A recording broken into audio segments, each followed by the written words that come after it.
यदि तपाईँलाई तपाईँको वा तपाईँको आफन्तको भोटिङ लिस्टमा नाम छ कि छैन भनेर थाहा पाउनु छ भने तपाईँ निर्वाचन आयोगको यो वेबसाइटबाट थाहा पाउन सक्नुहुन्छ, जसको लागि तपाईँले सबैभन्दा पहिला मोबाइल वा कम्प्युटरको कुनै पनि एउटा ब्राउजर खोल्नुहोस्। इलेक्सन कमिसन नेपाल लेखेर सर्च गर्नुहोस्।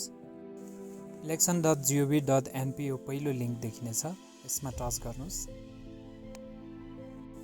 यस्तो खालको पेज खुल्नेछ र यसलाई माथितिर सार्दै जानुभयो भने त्यहाँ मतदाता नामावली भन्ने देख्नुहुनेछ, त्यसमा टच गरिदिनु।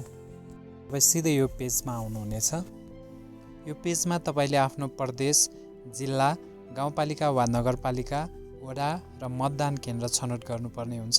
गरिसकेपछि यसलाई सबमिट गरिदिनुहोस्। यति गर्नुभयो भने तपाईँको मतदान केन्द्रमा रहेका सम्पूर्ण मतदाताहरूको नामावली विवरण तपाईँको अगाडि देखिनेछ। यसमा तपाईँले माथि दिएका नामहरूको अगाडिको अक्षरबाट पनि त्यस व्यक्तिको नाम खोज्न सक्नुहुन्छ।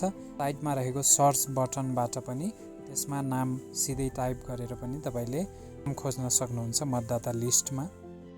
मतदाताको व्यक्तिगत विवरण हेर्न चाहनुहुन्छ भने त्यसैको मुनिपट्टि रहेको मतदाताको व्यक्तिगत विवरण भन्ने अप्सनमा क्लिक गरेर त्यहाँनिर मतदाता नम्बर, जन्ममिति, नागरिकता नम्बर राखेर पनि तपाईँले मतदाताको व्यक्तिगत विवरण पनि हेर्न सक्नुहुन्छ।